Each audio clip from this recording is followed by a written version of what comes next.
Let's be real. Have you ever dreamed of grabbing fresh herbs or tomatoes right from your kitchen, year-round, only to end up with, well, sad, wilted plants on your counter? Yeah, you are definitely not alone. Today, we're going to break down a system designed to fix all that, using the 2026 Indoor Food Garden Planner as our guide. This is all about getting those amazing, consistent harvests without the headaches. So before we jump into the solution, let's just take a second to talk about the problem. I mean, why is indoor gardening so frustrating for so many people, when it seems like it should be easy? This is the question, isn't it? The one we've all whispered to a dying basil plant. You start out so excited, you have these visions of fresh salads, and then it just fizzles out. It's such a familiar story, but here's the thing, and this is really important. It's probably not your fault. It's the system, or more accurately, the lack of one. I bet some of these sound familiar, right? You get a few tomatoes and then nothing for months. You go online for help, and it's just a tidal wave of conflicting information. Your plants die, you feel like you failed, and pretty soon you're just totally burnt out. You don't even know where to start. These are the exact frustrations this whole planner system is built to solve. Okay, so how do we get past all that? Well, the answer starts with a huge, but actually really simple mindset shift. It's all about learning to think in cycles, not seasons. Think about it like this. When you're gardening outside, you are completely at the mercy of Mother Nature. The sun, the rain, the frost, it's all unpredictable. But indoors, you're in charge. You are the sun. You are the seasons. So we're moving from that unpredictable outdoor way of thinking to a system that's based on planned cycles, something consistent, something you can actually rely on. And here's the engine that drives the whole thing. It's this incredibly simple four-step loop you just repeat over and over. You plan, you watch, you grow, and this is the secret sauce, you reset. It's not about one shot to get it right, it's about a continuous rolling system of success. Okay, if you remember one thing from this, let it be this. Resetting systems is success, not failure. That moment when a tomato plant is done producing and starts to look a little tired, that's not you failing. That's a planned part of the cycle. It's a victory. You're making room for the next wave of delicious food. It is a feature, not a bug. So now that we have that core idea of resetting, let's look at how we actually structure the whole year.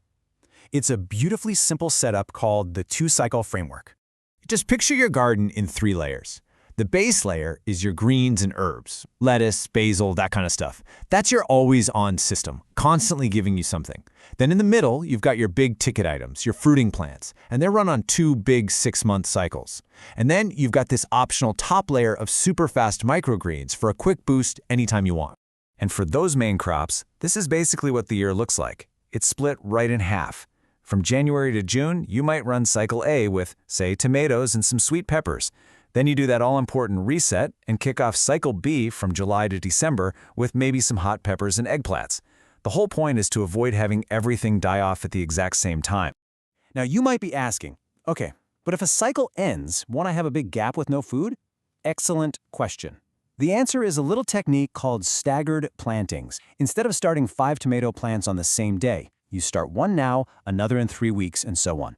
This creates these wonderful overlapping harvest windows, so you're always picking something fresh. It's the absolute end of that boom and bust cycle. All right, to make this whole system almost foolproof, it boils down to 3 really simple, really powerful rules. If you can get these 3 things right, you are way ahead of the game. Rule number 1 is all about light. And please hear me on this. This one is non-negotiable. If you want to grow fruiting plants like tomatoes or peppers, you need a minimum of 100 watts of good, dedicated LED light for each plant. This is the single biggest key to getting them to actually produce fruit instead of just sad little leaves. So, rule number 2. How many plants should you even try to grow? You don't want to turn your home into an unmanageable jungle. The target, the sweet spot, is about 3 to 5 fruiting plants for each person in your house. That's enough to get a really meaningful harvest without being totally overwhelming. And rule number 3, it's all about personal space. We've all been tempted to cram a bunch of plants into one pot, right? But that just leads to a big, tangled, unhappy mess. The rule is simple: 1 fruiting plant per container. 1 plant, 1 pot. 1 plant, 1 hydroponic bucket. Give them their own home. Okay, mindset, check. Framework, check. Rules, Check. Now let's just zoom out and see how this all clicks together into a clean, simple plan for your entire year, broken down into quarters. So as you can see, each part of the year has just one main job. Quarter 1 is just about laying the foundation and starting that first cycle. In quarter 2, you're enjoying that peak harvest while you get ready for the next round. Quarter 3 is all about that smooth transition. And quarter 4 is for winding things down, doing that successful reset, and planning for next year. It just totally removes the guesswork. And that right there is the real magic of this. Having a single, clear focus for each quarter gets rid of that overwhelmed feeling we talked about at the start.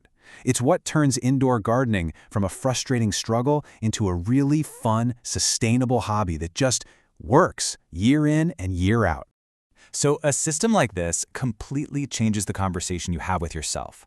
You're no longer asking, can I actually keep a plant alive? The question becomes something so much more exciting. With a system that you know works, with a clear plan in your hands, what would you grow?